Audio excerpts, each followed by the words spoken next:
আমার এই থালার মধ্যে আপনারা দেখতে পাচ্ছেন এখানে রয়েছে কিছু ফল সমেত দুমুখী রুদ্রাক্ষ। তবে এগুলো নেপালের দুমুখী রুদ্রাক্ষ নয়, অথবা ইন্দোনেশিয়ার দুমুখী রুদ্রাক্ষ নয়, এগুলো হচ্ছে ভারতের দুমুখী রুদ্রাক্ষ।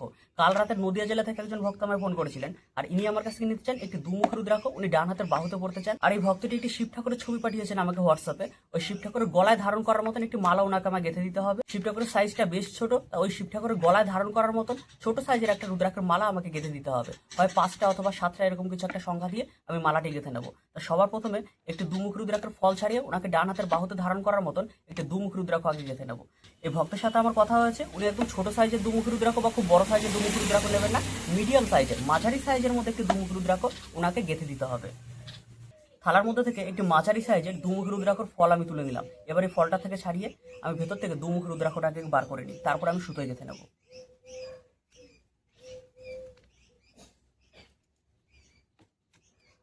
এই দেখুন, এই ফলটার গা থেকে যে এরকম ভাবে চোকলাটা একটু একটু করে ছাড়িয়ে নিচ্ছি চাকুর সাহায্যে।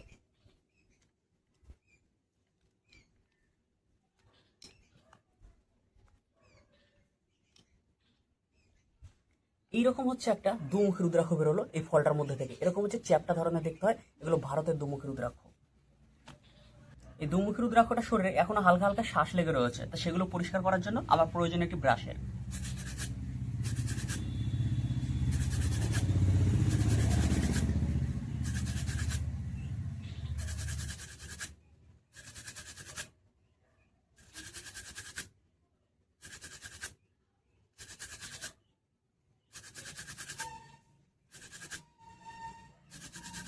বেশ, এই রুদ্রাক্ষটা জল দিয়ে আমি ভালো করে ধুয়ে ব্রাশ দিয়ে খুব সুন্দর করে পরিষ্কার করে নিলাম। দেখুন এর গায়ে দেখুন আর একটুখানিও কোনো রকম শ্বাস লাগা নেই। এরকম হচ্ছে দুমুখী রুদ্রাক্ষটা। এইবার আমি দুমুখী রুদ্রাক্ষটা সুতোয় গেঁথে নেবো ভক্তের ডান হাতের বাহুতে ধারণ করার মতো। রুদ্রাক্ষটি গাঁথার মতো পরিমাণ মতো আমি লাল সুতোটা নিয়ে নিলাম। কিন্তু এই রুদ্রাক্ষটা গাঁথার আগে সবার প্রথমে আমি ফুটো করে নিতে হবে, যেহেতু এগুলো নেপালের রুদ্রাক্ষ না, এগুলো ভারতে পাওয়া যায়। এগুলোর হচ্ছে দুদিকে প্রাকৃতিকভাবে ছিদ্র থাকে না। নেপালের রুদ্রাক্ষ হয়, ইন্দোনেশিয়ার রুদ্রাক্ষ হয়, এগুলো হচ্ছে দুদিকে প্রাকৃতিকভাবে ছিদ্র থাকে। কিন্তু এইগুলো গাঁথার জন্য আমাকে দুদিকে হচ্ছে ছিদ্র করে দিতে হবে, আর তার জন্য আমি ব্যবহার করব কাঁচির এই সূচলো ডগাটাকে।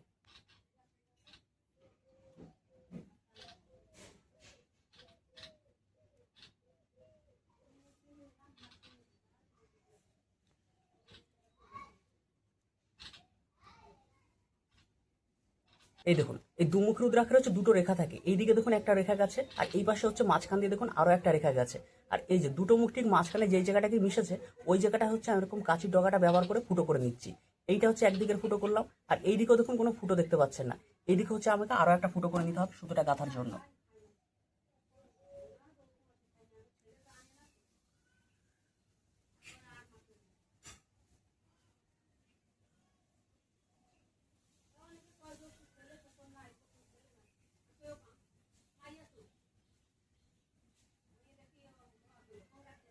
সবার প্রথমে দুমুখ রুদ্রাক্ষটাকে গেঁথে নিই, তারপর আমি পাঁচমুখী রুদ্রাক্ষ হয়ে আসবো। শিব ঠাকুরের ছোট ওই মূর্তিটার জন্য আমায় একটা রুদ্রাক্ষের মালা গেঁথে দিতে হবে। তো সে রুদ্রাক্ষেরও বিভিন্ন রকম সাইজ থাকে। পাঁচমুখী রুদ্রাক্ষের এই মুহূর্তে বোধহয় আমার কাছে 5 রকমের সাইজ রয়েছে, 14 mm থেকে শুরু করে 28 mm পর্যন্ত। তাই সে পাঁচমুখী রুদ্রাক্ষগুলো কত রকম সাইজের আছে আর কিরকম কিরকম পার্থক্য সবগুলো রুদ্রাক্ষর মধ্যে, আর কোনটা সমতলের রুদ্রাক্ষ কোনটা আবার নেপালের পাহাড়ের রুদ্রাক্ষ, সমস্তগুলো আপনাদেরকে দেখাবো। সবার প্রথমে এই দুমুখ রুদ্রাক্ষটাকে গেঁথে নিই, তারপরে পাঁচমুখী রুদ্রাক্ষ আমি আসছি। প্রথমে দুমুখী রুদ্রাক্ষের দুপাশেই একটু একটু করে আমি ছিদ্র করে নিলাম, তারপর একটা সূচের সাহায্যে এই ফুটোর ভেতরটা আমি পুরোপুরি পরিষ্কার করে নিচ্ছি। এই দেখুন সূচটা ঢুকালাম, আর এরকম ওই প্রান্তে দেখতে পাচ্ছেন বেরিয়ে গেল, মানে ভেতরে ফুটোটা আবার পুরোপুরি পরিষ্কার। এই দুমুখী রুদ্রাক্ষটাকে সুতোর মধ্যে গাঁথার জন্য আমি ব্যবহার করছি এইটুকু একটা কট সুতো। প্রথমে আমি কট সুতোটাকে এই রুদ্রাক্ষর ভেতর দিয়ে হচ্ছে এইভাবে পরিয়ে নিলাম, আর এই লাল সুতোটাকে আমি কট সুতোর ভেতর দিয়ে হচ্ছে এইভাবে পরিয়ে নিয়েছিলাম। এবারে কট সুতো ধরে হালকা টান দেবো, সুতোটা দেখুন রুদ্রাক্ষের ভেতর দিয়ে এরকম পরানো হয়ে যাবে।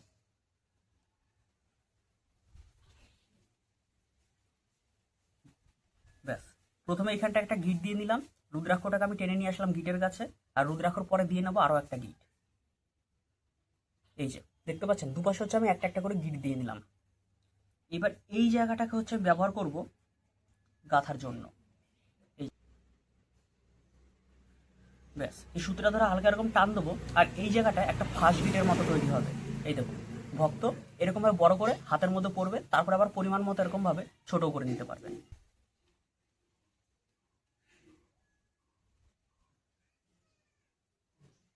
এবারে সুতোর শেষের দিকে এরকম ভাবে একটা গিট দিয়ে এই রুদ্রাক্ষটা গাঁথা আমি শেষ করব, আর বাকি যতটুকু সুতো থাকবে এটুকু আমাদের আর প্রয়োজন নেই, এটুকু আমরা কেটে দেবো।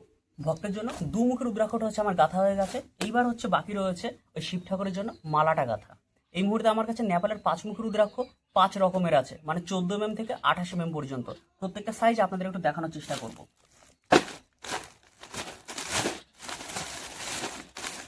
নেপালের হচ্ছে 2 রকমের রুদ্রাক্ষ আছে, একটা হচ্ছে একদম পাহাড়ি এলাকার, আর একটা হচ্ছে নেপালের সমতল এলাকার। তাই এই যে রুদ্রাক্ষগুলো আপনাদেরকে দেখাচ্ছি এগুলো হচ্ছে নেপালের একদম পাহাড়ি এলাকার রুদ্রাক্ষ।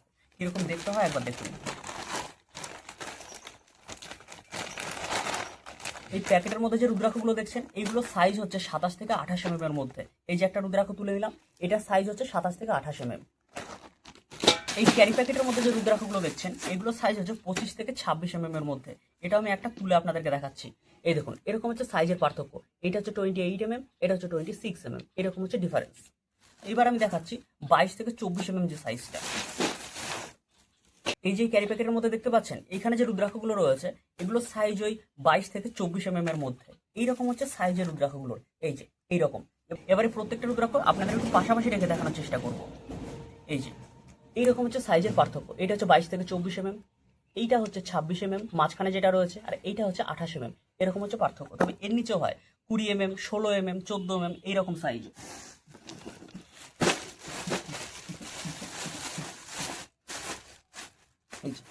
এই যে আমার ক্যারি প্যাকেটের মধ্যে দেখতে পাচ্ছেন এইগুলো হচ্ছে নেপালের সব থেকে ছোট সাইজের রুদ্রাক্ষগুলো।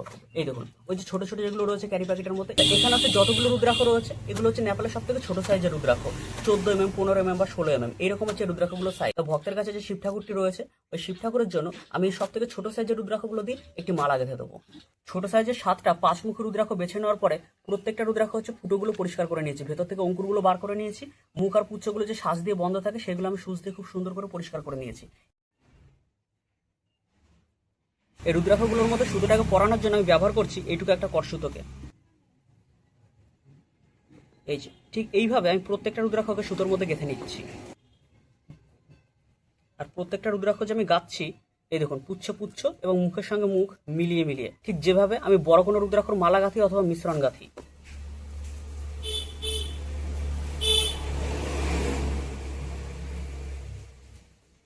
এই হচ্ছে 4 নম্বর রুদ্রাক্ষটা, হাতে রয়েছে এখনো 3টে। এই দেখুন এই রুদ্রাক্ষটা আমি মুখের মধ্যে দিয়ে পরিয়ে নিলাম, কারণ এই যে রুদ্রাক্ষটা ছিল এটার এই পাশে রয়েছে মুখ, তাই মুখের সঙ্গে মুখ মিলিয়ে রুদ্রাক্ষগুলোকে আমি গাচ্ছি। এবার এই রুদ্রাক্ষটা এইদিকে রয়েছে পুচ্ছ, তাই লাস্ট যে রুদ্রাক্ষ রয়েছে এই রুদ্রাক্ষটা পুচ্ছের দিক দিয়ে আমি সুতোর মধ্যে পরিয়ে নিচ্ছি। 6টা রুদ্রাক্ষ আমার সুতোর মধ্যে গাঁথা হয়ে গেছে। এবার হচ্ছে লাস্ট এই রুদ্রাক্ষটা রয়েছে, কিন্তু এই রুদ্রাক্ষটা সুতোর মধ্যে গাঁথা রাখে প্রত্যেকটা রুদ্রাক্ষর পরপর আমি একটা করে গিট দিয়ে নেবো, কারণ এই রুদ্রাক্ষটা যে লাস্টে মালার বিন্দু হিসেবে থাকবে। সুতোর এই জায়গাটা করে আমি একটা গিট দিয়ে নিলাম। এবার একটা রুদ্রাক্ষকে আমি টেনে নিয়ে আসলাম এরকম গিটের কাছে, আর তারপরে দিয়ে নিলাম আরও একটা গিট। এই যে দুপাশে একটা একটা এরকম গিট দিয়ে নিলাম। তারপর আমি আরও একটা রুদ্রাক্ষকে টেনে নিয়ে আসলাম গিটের কাছে, আর তারপরে দিয়ে নেবো আরও একটা গিট। এই যে দেখতে পাচ্ছেন প্রত্যেকটা রুদ্রাক্ষর পরপর হচ্ছে একটা করে গিট রয়েছে। ঠিক একইভাবে আমি একটা করে রুদ্রাক্ষ এরকম টেনে নিয়ে আসবো আর গিটের কাছে, আর তারপরে দিয়ে নেবো একটা একটা করে গিট। আর সবার লাস্টে এই 7 নম্বর রুদ্রাক্ষটাকে আমি ব্যবহার করবো এই মালার মধ্যে বিন্দু হিসেবে।